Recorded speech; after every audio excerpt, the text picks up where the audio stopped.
Mañá non haberá clases nin nos colexios nin nas escolas infantís do interior da provincia de Pontevedra.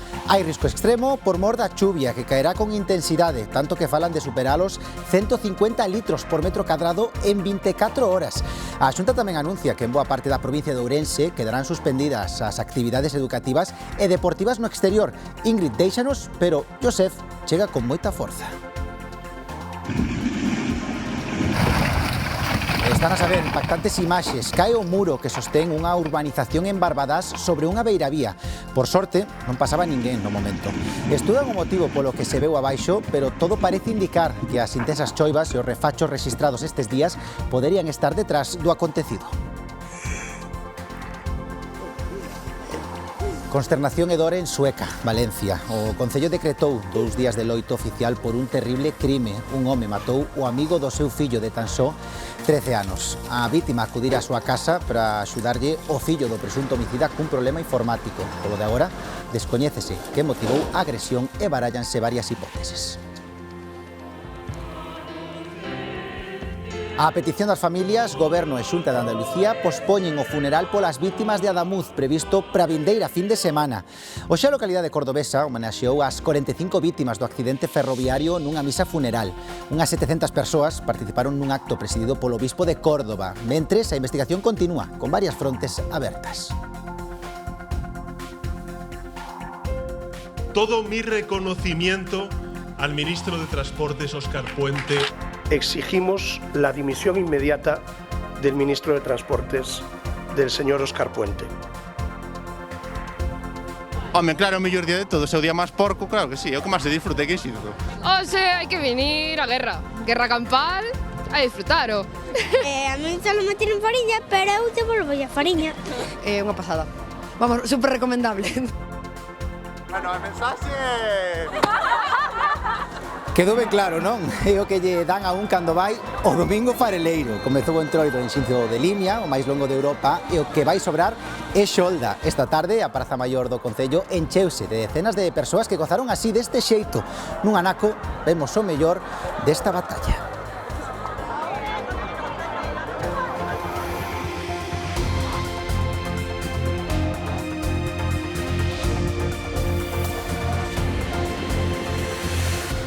Saúdos, que tal? Boas noites. Alerta vermella por fortes chuvias mañá no interior da provincia de Pontevedra. A Xunta mandou a 7:30 desta tarde unha mensaxe preventiva aos móviles dos veciños dos 16 concellos afectados para indicarlles que suspenden as clases e que eviten desplazamentos innecesarios. O presidente Alfonso Rueda, que visitou o 112 para seguir os labores dos equipos de emerxencias, pide prudencia para garantir a seguridade de toda a poboación. Contra as 7:30 da tarde deste domingo, os veciños do interior da provincia de Pontevedra recibían esta mensaxe nos seus teléfonos móviles coa alerta de Protección Civil ante o risco de inundacións e incidencias por fortes chuvias. Os concellos afectados son 16: A Colada, Campolameiro, A Cañiza, Cerdedo Cotobade, Covelo, Cuntis, Dozón, A Estrada, Forcarei, Fornelos de Montes, Lalín, Alama, Moraña, Rodeiro, Silleda e Vila de Cruces. Na mensaxe detallan as indicacións que deben seguir os veciños dende as primeiras horas deste luns. Piden que se eviten os desplazamentos que non sexan estritamente necesarios. No caso de inundación, buscar acubillo nas partes altas das vivendas e desconectar a enerxía eléctrica. Aos condutores recoméndaselles usar vías principais ou autovías e afastarse de pontes e torrentes e non intentar atravesar zonas inundadas. Tampouco parar ou estacionar nas beiras dos ríos. A mesma hora que a Xunta activaba o ESALERT, o presidente enviaba unha mensaxe nas redes sociais lembrando que as clases están suspendidas este luns nas zonas afectadas e pedíndolle á poboación prudencia. A seguridade de todos, apuntaba Alfonso Rueda, é a prioridade. O presidente visitou a última hora deste domingo a sede do 112 para seguir os traballos dos equipos de emerxencia. De feito, é a primeira vez en moitísimos anos, en máis de 20 anos, que se produce unha alerta vermella por chuvias. Van estar localizadas as máis fortes en varios concellos do interior de Galicia. Aquí está todo disposto, con reforzos necesarios. Vimos tamén de días complicados polas nevaradas destes últimos días e por iso os profesionais das emerxencias en Galicia están despregando todos os medios necesarios. Para que se fagan unha idea da cantidade de auga que pode caer mañá, o mellor é ver este dato. Nesta semana, dende o luns até onte sábado, Forcarei, no interior de Pontevedra, recolleu 160 litros por metro cadrado, pois no día de mañá poderían acumularse case a mesma cifra, 150. A diferenza é que falamos de 24 horas. No primeiro caso, xoven de 6 días. A situación, polo tanto, vai ser moi complicada nesa zona e tamén o oeste da provincia de Ourense. Estamos en ambos os puntos en directo. Comezamos en Ponte Caldelas, no interior pontevedrés, onde xa esta tarde a Xunta enviaba a mensaxe Es Alert. Alejandro Álvarez, tes máis datos. Sí, David, pois contra as 7:30 da tarde recibíamos esa mensaxe nos nosos dispositivos móviles con as pautas preventivas de cara á xornada de mañá que pode ser moi complicada. Malia que xa escoitábamos no vídeo anterior, esas pautas nunca está de máis pois lembrar algunha delas, por exemplo, non desplazarnos salvo que sexa estritamente necesario na estrada, utilizar vías principais ou autovías, afastarse de pontes e torrentes e non intentar atravesar zonas inundadas e evitar parar ou estacionar nas beiras dos ríos. Por suposto, imprescindible pois seguir todas as normas e indicacións das autoridades na xornada de mañá. Lembremos que 16 concellos do interior da provincia de Pontevedra están en aviso vermello por abundantes chuvias, poden recollerse ata 150 litros por metro cadrado en tan só 24 horas. Ante esta situación, a Xunta de Galicia suspendeu toda a actividade letiva nas escolas infantís e tamén nos centros escolares e tamén queda suspendido o transporte escolar. Outra das provincias que tamén vai estar en alerta por esta nova borrasca é a provincia de Ourense. Ali está Andrea Otero.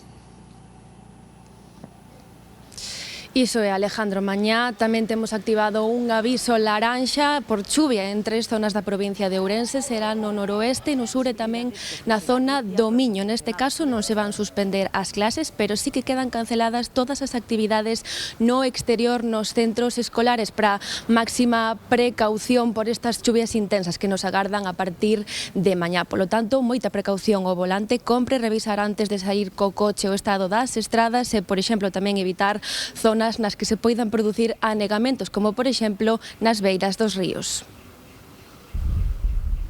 Un voo con destino a Coruña tivo que ser desviado ao aeroporto de Santiago por mor do vento. Os refachos superaron os 100 km por hora en moitos puntos de Galicia e en lugares como Muras ou Viveiro alcanzaron os 150. Son as últimas sacudidas de Ingrid, que deixou centenares de incidencias ao seu paso por Galicia, unha delas o derrubamento de parte da cuberta do campo da Malata, en Ferrol. Ata hai escasamente unha hora permaneceu activo un aviso vermello por temporal costeiro na Coruña e na Mariña Lucense. Este é un espectáculo que é digno de ver. É peligroso, pero sin embargo hai que disfrutar del. Nos que ya somos un pouco talluditos, estamos acostumbrados a estos inviernos e non nos afecta mucho. As condicións meteorolóxicas no mar seguen sendo malas e o nivel de alerta, que agora é laranxa en toda Galicia, seguirá impedindo a práctica de deportes marítimos e impoñendo cautela no inicio da nova semana. Porque en cualquiera de estas te viene una ola, el mar ya sabemos cómo es. Y vamos, que non la contamos. Non podemos acercarnos ao mar con este tempo, que despois ten que ver un helicóptero e non ten ningún sentido. A xente debería ter un pouco de cuidado. Marcha Ingrid, pero chega un enxame de borrascas que deixarán un tempo como mínimo desapracible en toda Galicia. Nas próximas horas, unha nova fronte de alto impacto vai ser especialmente severa en forma de precipitacións en 16 municipios do interior de Pontevedra e tamén no oeste, no sur e na zona do Miño da provincia de Ourense. A ver si para dunha vez, porque vamos desde novembro co frío, a auga e todo, non? A última semana de xaneiro comezará con todo o territorio galego en distintos niveis de alerta meteorolóxica. En a montaña, a chuvia substituíu as nevaradas de días pasados, co que xa a circulación por toda a rede viaria está totalmente normalizada. Agás a estrada que une Lardeira e Casallo, na provincia de Ourense. Os gandeiros aproveitaron hoxe para comprobar o estado das explotacións que estes días quedaran illadas. Xa sen avisos activos en Galicia por mor da neve, as aldeas que estes días quedaron incomunicadas na montaña ourensá volven á normalidade do inverno, despois dunhas xornadas complicadas para sair da casa. Onte foi complicado porque non había, os accesos estaban todos interrompidos por a neve e houve que estar na casa. Ha llovido, se ha deshecho e se ha hecho un pouco de chapapote blanco. Xa derrete. Isto agora xa hoxe queda derretida, pero para mañá mañá a noite dá outra vez aos 400 metros, 600, entón hai que estar preparados. Certo é que desde as 9 da mañá do martes o 112 xa ten activo outro aviso laranxa por neve na montaña de Lugo e Ourense, pero desta hora xa non hai incidencias importantes derivadas da borrasca Ingrid. Sen problemas eléctricos e coas estradas secundarias abertas, excepto 6 kilómetros da OU-122 á altura de Casaio. Os gandeiros puideron tamén revisar como están os animais e se houbo danos nas súas explotacións.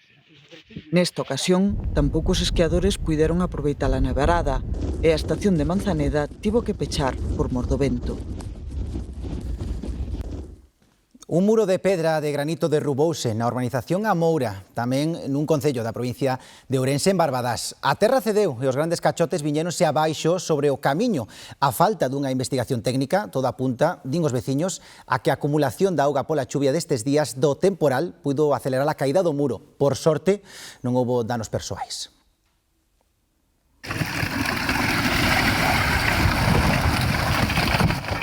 Sí, en menos de 10 segundos caía o muro da urbanización A Moura situada no concello ourensán de Barbadás.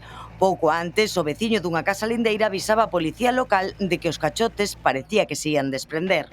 Un veciño alertou dun abombamento dun muro de cachote, de pedra de cachote, entón puxose en contacto ca empresa promotora de urbanización e presentáronse aquí. Xa chamaron a Policía Local e a Protección Civil para que viñera a balizar a zona porque o muro presentaba risco de derrubamento, como así aconteceu. O parecer a veciñanza apunta algún fallo na súa construción, pero o paso do tempo e precisamente a chuvia acumulada estes días parecen as causas máis probables deste derrubamento, pero haberá que investigar. O destes días, que con moita auga empapa a terra, que é a probable causa que non podo confirmar o 100% hasta que os técnicos pois valoren a situación. Pero pode ser que a auga acumulada no trasdós do muro pois levará a presionar de tal xeito que caiu. Este vídeo comezou a circular rapidamente polas redes e moitos preguntábanse se fora creado pola intelixencia artificial. Como xa estamos avisados previamente, tomáronse as medidas de prevención e seguridade axeitadas e presenciouse o momento do derrubamento con ese vídeo que circula por redes, que é certo. A rápida intervención da Policía Local e da Protección Civil de Barbadás evitaron danos maiores e pouco despois as máquinas da empresa construtora traballaban na retirada das pedras. Xa vedes que están traballando as máquinas da empresa agora aquí para controlar a situación cuando antes. Non se vai abrir o paso mentre non haxa seguridade para viandantes e para vehículos. No exterior, nos Estados Unidos de América, o temporal deixa máis de 700.000 fogares sen electricidade, principalmente no sur de Washington. Milleiros de voos cancelados e as principais estradas cortadas por mor dunha forte treboada que leva causando estragos dende o sábado no país. Xa se nota a falta de abastecemento de víveres nalgúns supermercados. Algúns expertos xa calificaron esta treboada como a de máis envergadura das registradas nos Estados Unidos. A capital e 16 estados están en emerxencia. Os efectos da neve e da auga neve persistirán a próxima semana. As autoridades piden precaución para conducir e camiñar por mor do xeo. Na cidade estadounidense de Minneapolis esténdense as protestas ca polémica de fondo arredor da versión oficial sobre a morte dun home de 37 anos esta fin de semana. As imaxes demostran que non sacou unha pistola ante os axentes migratorios, senón que tiña na man un teléfono móvil. En Minneapolis respírase tensión e non cesan as protestas pola presenza de miles de axentes anti-inmigración. Numerosos cidadáns seguen desafiando nas rúas as temperaturas de máis de 20 graus baixo cero despois do asasinato este sábado de Alex Jeffrey, un enfermeiro de coidados intensivos de 37 anos. As imaxes captadas do incidente evidencian que portaba nunha man o seu teléfono móvil e coa outra tentaba protexerse do gas pementa que lle lanzaran os axentes previamente a abalanzarse sobre el e dispararlle. Levaba guardada unha pistola semiautomática para que dispoñía de permiso, pero en ningún momento a sacou do peto. Segundo a pauta marcada por Donald Trump, a Secretaría de Seguridade Nacional, Kristi Noem, insistiu en que o falecido sacara a arma ante os policías e cando xa se evidenciaba que non fora así, Noem seguiu acusando o falecido de terrorista doméstico. As autoridades de Minnesota amosaron a indignación pola versión proxectada oficialmente e seguen a reclamar a retirada dos axentes anti-inmigración. Podería dicirse que os ánimos na cidade están caldeados malia o intenso frío destes días. De volta a España, Goberno e Junta de Andalucía pospoñen o funeral polas vítimas de Adamuz previsto para a vindeira fin de semana. Hoxe os veciños desta localidade cordobesa protagonizaron unha multitudinaria misa funeral en memoria dos 45 falecidos no accidente ferroviario de hai unha semana. Representantes institucionais, eclesiásticos, entre eles o Obispo de Córdoba, centos de veciños e familiares das vítimas congregáronse nun acto marcado pola forte carga emocional. Entre os presentes había moitas persoas da localidade cordobesa e doutras próximas que prestaron a súa axuda na zona cero do accidente o domingo pasado. Buenos samaritanos, llegados de Adamuz, de Villafranca, de otros lugares, buenos samaritanos que rescataron a los heridos de los vagones, ofrecieron los primeros auxilios, los trasladaron. Venimos con el corazón herido por lo sucedido el domingo pasado y nos ponemos ante el Señor para pedirle la pronta recuperación de los heridos, para encomendar a su misericordia a quienes han fallecido. Atrás queda unha semana fatídica para a alta velocidade española con 45 vítimas mortais, 22 feridos aínda ingresados en hospitais e moitas incógnitas. O domingo pola noite saltaba a nova. O descarrilamento dun tren irio na localidade cordobesa de Adamuz causaba polo menos 2 mortos. Despois foise ampliando a nova. Soubose que se producira un choque cun Albia e o número de vítimas mortais aumentaba. A madrugada do luns foi tensa para os servizos de emerxencias. Ese día comezan a chegar as autoridades. Van ampliando os detalles. Comunícase que pasarán 20 segundos entre o descarrilamento do Irio e o choque co Albia, unha escasa marxe pro freado do segundo tren. Creo que es un día de dolor para toda España, para todo nuestro país. Que le debemos a las víctimas y a sus familiares saber exactamente qué ha pasado. O martes chegan os reis a Adamuz e o número de falecidos aumenta a 42. Ese día o ministro Óscar Puente fala da infabilidade do AVE, pero entre o mércores e o xoves vai cobrando forza a hipótese dunha rotura na vía. Finalmente, o primeiro informe de investigación divulgase o venres e xa se fala dunha fractura nun carril. En concreto, sinálase que esa rotura provocou un chanzo na vía que deixou marcas de rodadura no tren Irio. Las causas del accidente que se centran en una posible rotura del carril previa o simultánea al paso del tren descarrilado. A seguridade ou inseguridade da alta velocidade española está no debate público e o venres Feijóo insistía en que a traxedia xera temor nos usuarios. Cada pasajero que se sube a un tren con intranquilidad es una víctima colateral de lo ocurrido. Esta fin de semana ultimábanse os traballos de retirada dos vagóns sinistrados. Nas últimas horas xurdía outra hipótese extraoficial que o Irio comezou a descarrilar nun punto de soldadura onde se fusionan un treito de vías en renovar desde 1989 e outro completamente renovado. Albíscase unha posible clave do accidente que deberán dilucidar os equipos de investigación. Pois o PP pediu hoxe a dimisión inmediata do ministro de Transportes por din mentir nas explicacións sobre o accidente de trens en Adamuz. Mentres, o presidente do Goberno amosaba todo o seu recoñecemento a Puente pola súa xestión nesta traxedia. Todo mi reconocimiento al ministro de Transportes, Óscar Puente, que está gestionando y dando la cara desde el primer momento de esta tragedia. Todo menos admitir que la vía fue renovada parcialmente y no completamente.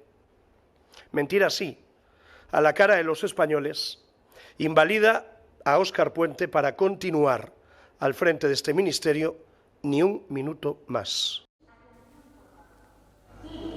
A petición de dimisión únese a oposición en Cataluña. O líder de RC pedía o cese do ministro Puente e a consellera Silvia Paneque, logo de que o servizo de cercanías estivese suspendido durante a fin de semana en toda a comunidade.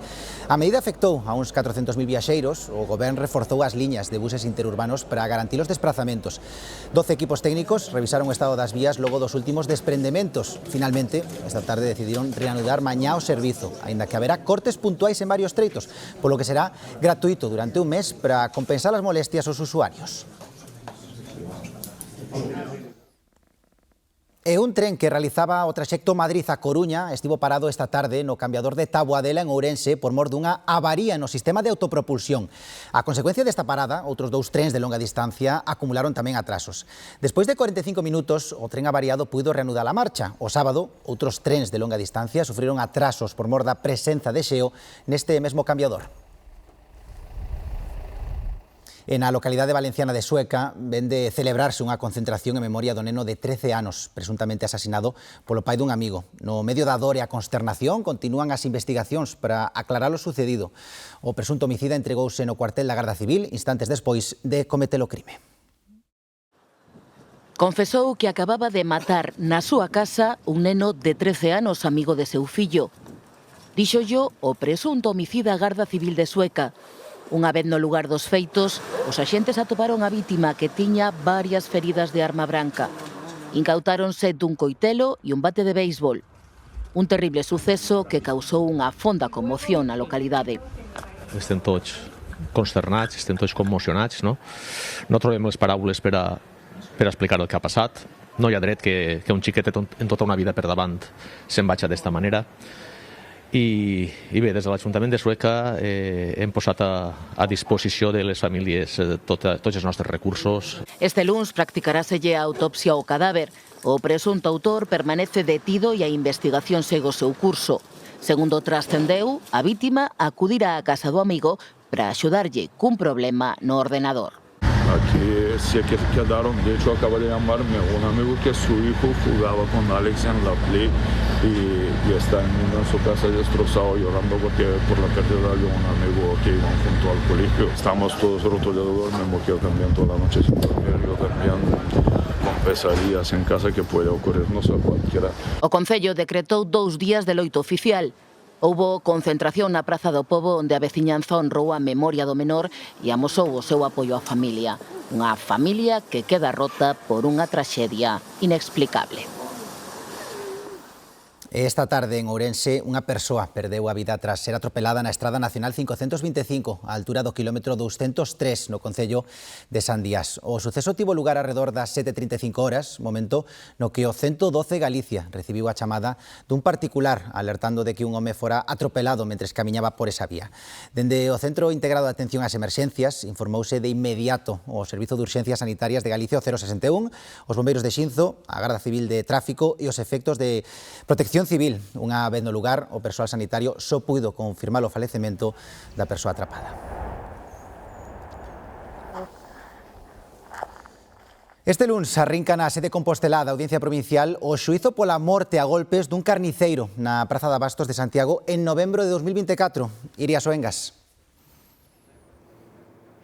Así é, David, o xuízo comeza mañá coa selección dos integrantes do xurado popular que van determinar o grao de responsabilidade dos dous acusados na morte de Antonio Costa. Está previsto que a vista oral se prolongue durante toda a semana, 5 sesións en que están citados a declarar un total de 23 testemuños e expertos. Os dous acusados enfrontanse a unha condena de 16 anos cada un por un delito de homicidio e por outro de lesións as que lle provocaron o vigilante de seguridade desta Praza de Abastos de Santiago. O xuízo pola morte de Antonio Costa arrinca este luns na sede compostelá da Audiencia Provincial da Coruña. Os dous acusados enfrontas apenas de 14 anos de cárcere para cada un polo delito de homicidio e outros 2 por un delito de lesións ao vigilante da praza. Os feitos remontanse á madrugada do 12 de novembro de 2024, cando a vítima se dispoñía a abrir a súa carnicería na Praza de Abastos de Santiago. O testemuño con máis valor no que se apoia o fiscal e o do garda de seguridade da praza, que tamén quedou ferido cando quixo axudar a vítima. Segundo o seu relato, Antonio encarouse cos seus agresores fora do recinto, pero a pelexa seguiu dentro onde forcexaron. O carniceiro colleu un cepillo con pau supostamente para se defender, pero todo virou na súa contra. Carlos Yépez golpeouno con forza e tirouno ao chan cando o tiña inmobilizado o seu compañeiro Kevin Guillén deulle alo menos 2 golpes coa barra de ferro do cepillo que foron fatais. Serán os integrantes do xurado popular os que determinen a responsabilidade dos dous acusados na morte de Antonio Costa.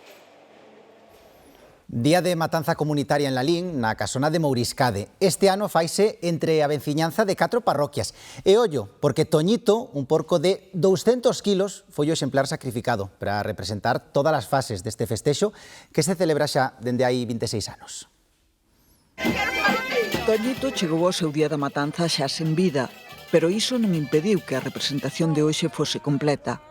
Santiago da Xesta é o seu executor. Neste temos algo amansado. Temos lá amansado porque é demasiado grande e se non se amansa un pouco é malo de coutar. Hai diferencia, de uns a outros, sí, hai diferencia. Algúns berran moito e outros quedan cortados e xa nin berran. Foi o caso de Toñito. Bater bateuse, pero nin chiu.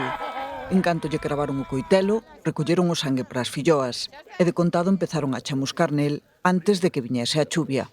Unha vez que se chamusca o porco, hai que facer o proceso de abertura, é dicir, abres o porco en canal, sácanselle as súas miudanzas, despois as tripas pasan ao carro que está detrás, bosa, e aí é onde se enfían as tripas, aí é onde se saca a grasa das tripas e despois no lavadeiro da casa, que é onde se facía toda era onde se lavaban as tripas, onde se sacaba, por así decirlo, a parte sucia do porco, a parte limpia da tripa para que realmente quedara para facer o chourizo.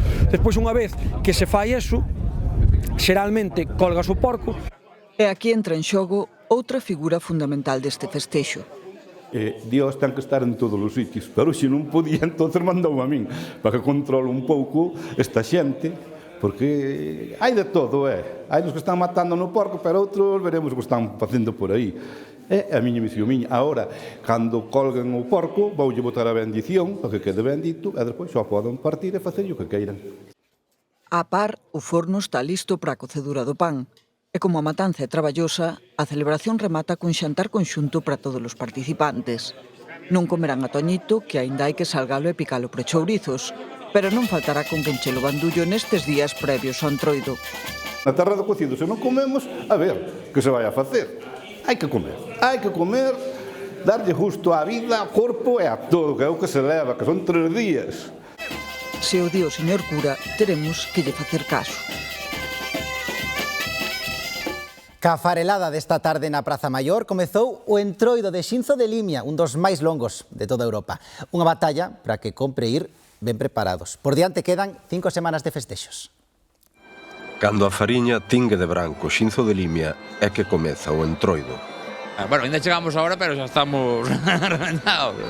E sobre todo estes fichajes todos. E da fariña non se libra ninguén. E que hai que enfariñarse, que se non a gracia... Home, claro, o mellor día de todos, é o día máis porco, claro que sí, é o que máis se disfruta aquí en Xinzo. Durante case un mes, Xinzo transfórmase nunha celebración constante. É, para moitos, o momento máis agardado do ano. É o máis que podemos facer. O Entroido de Xinzo é único. Sin il non podemos vivir. É que ver, é que andamos pasando ben e disfrutando do noso Entroido. Declarado Festa de Interese Turístico Internacional no 2019, o Entroido atrae a Xinzo numerosos visitantes. É que nada máis chegar xa te incluen en todo, é maravilloso. É o terceiro ano que veño, é unha pasada o que dice ela, que te incluen. Para min o Entroido ten que ser de incluir. A afluencia nótana na hostalería local, onde as reservas, nalgúns casos, fanse con moito tempo de adianto. Si, hai algunha que quedou xa reservada do ano pasado. E xa temos unha reserva para o ano que ven. O Entroido non fixo máis que a comezar. Por diante quedan outros 4 domingos, o Oleiro, o Corredoiro, o propiamente de Entroido e o de Piñata. Membros da comunidade dominicana en Lugo veñen de celebrar a festa da súa patrona, a Virxe de Altagracia. É unha cinta que manteñen dende hai 20 anos. Xurdiu a iniciativa do párroco da Milagrosa e, como é tradicional, inclúe unha misa que dá paso á festa na que a música e a comida teñen moito protagonismo. Esa es la patrona de nosotros, los dominicanos, y somos muy devotos a ella, más yo porque como dominicano que soy también he visto los milagros que ha hecho la Virgen. Y todo empezó aquí, esta fiesta, 20 años atrás, una niña que tenía cáncer. Entonces vinimos y le hicimos una fiesta el mismo día de la Altagracia y el padre José Antonio, y desde ahí para adelante comenzamos con esta labor. Nos juntamos todos, compartimos experiencias aquí en Lugo y compartimos ideas para hacer un poco más llevadero lo que es la migración aquí, entre nosotros. Aquí el motivo es pasarla bien. Aquí es pasarla bien, comida, unos traguitos de cortesía y disfrutar, bailar y gozar. Lembramos neste punto a información ca que empezábamos este telexornal, moi importante. Alerta vermella por fortes chuvias mañá no interior da provincia de Pontevedra. A Xunta mandou a 7:30 desta tarde, xa escoitaban, unha mensaxe preventiva aos móviles dos veciños dos 16 concellos afectados para indicarlles que se suspenden as clases e que eviten desplazamentos innecesarios. Moita precaución. O presidente Alfonso Rueda, que visitou o 112 para seguir os labores dos equipos de emerxencias, pide prudencia para garantir a seguridade de toda a poboación. De feito, é a primeira vez en moitísimos anos, en máis de 20 anos, que se produce unha alerta vermella por chuvias. Van estar localizadas as máis fortes en varios concellos do interior de Galicia. Aquí está todo disposto, con reforzos necesarios. Vimos tamén de días complicados polas nevaradas destes últimos días e por iso os profesionais das emerxencias en Galicia están despregando todos os medios necesarios. Estamos en directo en dous puntos que van ser dos máis afectados. Mañá, o interior, un deles da provincia de Pontevedra, que estará en aviso vermello por precipitacións. Van ser moi abundantes, polo que a Xunta, como lles comentábamos, decreta a alerta vermella e suspende as clases. Alejandro Álvarez, ten máis datos. Sí, en concreto será en 16 concellos do interior desta provincia de Pontevedra, onde a partir das 8 da mañá activarase ese aviso vermello por intensas chuvias que hoxe pode alcanzarse ata 150 litros por metro cadrado en tan só 24 horas. Como ti ben indicabas, David, nestes 16 concellos a Xunta suspendeu toda a actividade lectiva tanto nos centros escolares como tamén nas escolas infantís e tamén suspendeu o transporte escolar. Pois ante esta situación, unha xornada que pode ser moi complicada, o que toca é seguir as recomendacións dos servizos de emerxencia. Outra das provincias que tamén estará en aviso na xornada de mañá será a provincia de Ourense. Ali está Andrea Otero. Sí, efectivamente, Alejandro, como ben dis, mañán aquí na provincia de Ourense tamén teremos activo un aviso laranxa por chuvia. Será concretamente en 3 zonas, no noroeste, no sur e tamén na zona do Miño. Neste caso non se suspenden as clases aquí na provincia de Ourense, pero moito ollo porque sí que se cancelan as actividades no exterior dos centros escolares. Moitas grazas aos nosos compañeros de directos por esta información. De novo pedimos moita prudencia e tendo en conta esta situación, esta casa, a Galega, atentos nenos porque reforza mañá a súa programación infantil. Así que eses cativos que queden mañá na casa pola suspensión das clases poderán gozar dunha morea de debuxos animados. Entre eles, Doraemon, Ladybug e Shin-Chan. Poderán velos na segunda canle, a G2, dende as 7 da mañá ata as 2 da tarde de xeito ininterrompido. E entreterse así cas mellores series en galego. A ver, Que vos recordos. Xa saben que toda esta información, moi pendente sempre estamos, actualizada minuto a minuto na nosa páxina web en g24.gal, e agora o que chegan son os deportes e a derrota do Celta esta tarde en Anoeta, Irene. Sí, perdeu por 3-1 ante unha Real Sociedade na que Mikel Oyarzábal foi letal con 2 dos 3 goles donostiarras. Vemos agora o resumo dese encontro.